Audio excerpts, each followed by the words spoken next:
Hello and welcome back to Obas Trending Gist, where we break down stories making waves across the nation. A significant political statement has emerged from the socio-political group Ohanaeze Ndi Igbo, suggesting that no Igbo man will contest the presidency against Tinubu. This has expectedly sparked a fiery debate, and one of the most vocal voices to respond is that of Arise News anchor Rufai Oseni. He argues that socio-political groups are losing their relevance and cannot dictate the political ambition of individuals. We are about to show you his full take, which is quite powerful, so let's get straight into it. Take a watch. So that I don't forget, because we have about six stories. But let me first start with Ohanaeze Ndi Igbo. Please, any Igbo man that wants to run for presidency, go ahead and run. Do not listen to Ohanaeze Ndi Igbo. It is clear, it is certain that socio-political groups are fast losing their relevance. We had our own tiff between factions of Afenifere on who to endorse in the last elections. Till today, that tiff is still on, although some of them say they are trying to reconcile. Socio-political groups cannot hold the ace of anybody's ambition. The analogy that the surest path to presidency will be waiting till 2035 is their own agenda. And you have seen clearly, they put somebody, mentioned a name in their own agenda, which is Umahi. So that's the Ohanaeze Ndi Igbo's Umahi's agenda. It's different from the free rights you have as enshrined in the Constitution. No socio-political group can tell you your faith. That's just it. But I'm not surprised. A women's wing of Ohanaeze, I think, tilted towards Atiku in the last election. Professor George Obi, also when he was alive then, tilted towards Obi. So the truth is, no socio-political group, they are just like another pressure group. And what pressure groups do is, they come out of their pressure cooker and talk. It doesn't mean it's a generality. I just have to set that straight. Secondly, about Atiku Abubakar, yes, he has a right to run. Everybody will compete effectively in the field, and we'll see who will emerge. Because there have been indications that he will not run, he should not run. I'm not going to stop anybody's right to run. But I'm also going to say some things this morning. Number one, we have to say it the way it is. If you have candidates in this coalition that can't come together because of their ambition, definitely it will fracture the coalition in such a way that it will make it an easier ticket for President Tinubu. So while all of them are jostling to have capacity, in the emergence of a particular candidate, it is in their best interest that they work together. If they don't work together, they make it easier. And that's just it. It shows from history, it's better to have a coalition of forces to fight against an incumbent. It's not today we've been doing it. In 1999, we did the same. Olufalaye and March in Kafi, NPP, and what's it called, the Alliance for Democracy had to come together to fight the march of Olusegun Obasanjo. The APC also reprised that with the coalition of APGA and other political parties, and even some people out of the PDP coming together to be able to fight incumbent President Goodluck Jonathan then in 2015. It's better off that way because you have a better footing and you have a coalition of forces to pretty much do that. But in the case where there's an emergence of a candidate from the coalition and there's a division, it makes it easier for President Tinubu. And trust me, President Tinubu will not sit down and allow you come together. He doesn't even want it in the first place because he's a politician and he also wants to win. That's just my beat about that. The other point this morning will be that of the NBA conference. And it's apt. In fact, kudos to the NBA.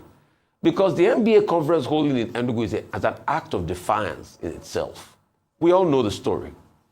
They left Rivers, that was supposed to be the initial host, because of the state of emergency declared, which they have strong objections to. But the sad reality is that till date, that case have not been heard by the Supreme Court. Are we waiting till the end of the expiration of state of emergency before we now hear the case and say it's been overtaken by events? Welcome back. That was a very direct and unfiltered take from Rufai Oseni, and there's a lot to unpack there. Let's get deeper into his analysis. Rufai's argument is built on several key pillars. First and foremost is his assertion that socio-political gatekeepers are becoming obsolete.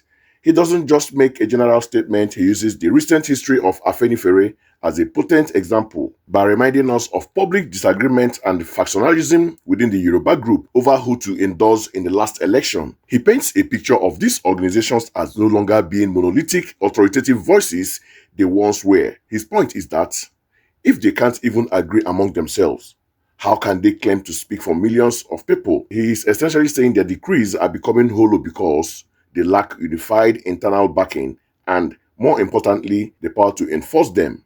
The second and perhaps most crucial pillar is a powerful defense of individual constitutional right.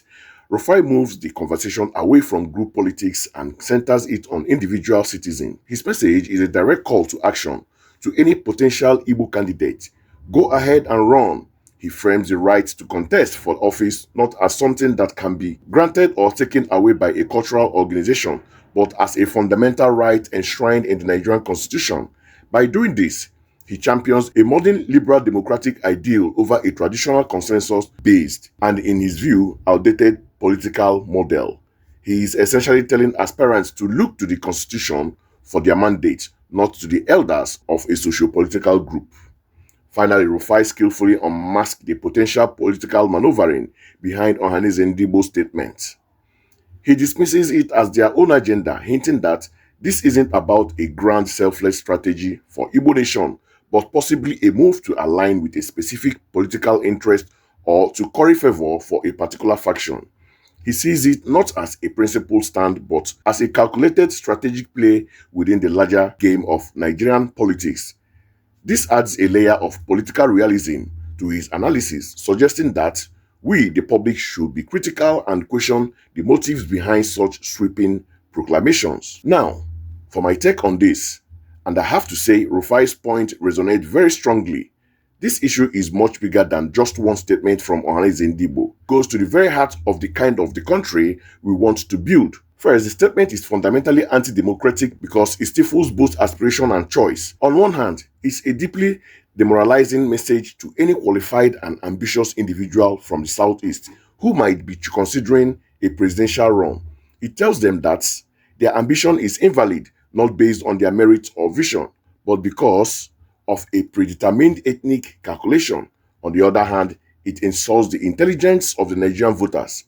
It presumes that we, the electorates, are incapable of assessing multiple candidates and making our own choices. Democracy thrives on a vibrant marketplace of ideas and personalities.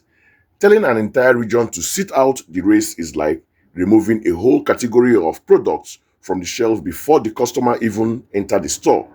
It limits our choices and weakens the entire democratic process. Secondly, and perhaps most dangerously, this reinforces the toxic narrative of a turn-by-turn presidency. This is a concept that has held Nigeria back for decades. It reduces the highest office in the land to a regional trophy to be passed around for the sake of equity rather than a position of immense responsibility that demand the absolute best, most competent and most visionary leader regardless of their postal code. When we prioritize where someone is from over what they can do, we are setting ourselves up for failure. The complex problems facing Nigeria, from the economy to security, do not care about ethnic rotation. They require innovative solution and proven leadership, and we handicap ourselves by artificially narrowing the pool of potential problem solvers. Finally, there's a glaring contradiction in Ohanese's position. For years, the Ohanaeze has been a vocal advocate for a Nigerian president of Igbo extraction, framing it as a matter of justice, equity, and national inclusion. How then does this new stance, essentially a preemptive concession, align with that long-held aspiration? It sends a confusing and arguably weak signal. It could be interpreted as saying the Igbo quest for presidency is not a principled stand for justice, but a bargaining chip to be cashed in or put away depending on the political climate. This move risks undermining the very argument of inclusion that they have worked so hard to build. Ultimately, the future of Nigerian politics should not be dictated by closed-door declaration from ethnic gatekeepers. It should be shaped in the open by candidates who have the courage to present their vision to all 200 million Nigerians and earn their trust vote by vote. So, what are your thoughts? Do you agree with Rufai Oseni that socio-political groups are losing their relevance, or Do you believe Ohanaeze has a point? Let me know your thoughts in the comment section below. Don't forget to like this video, subscribe to Oba's Trending Gist, and hit the notification bell so you don't miss out on our next breakdown. Thanks for watching.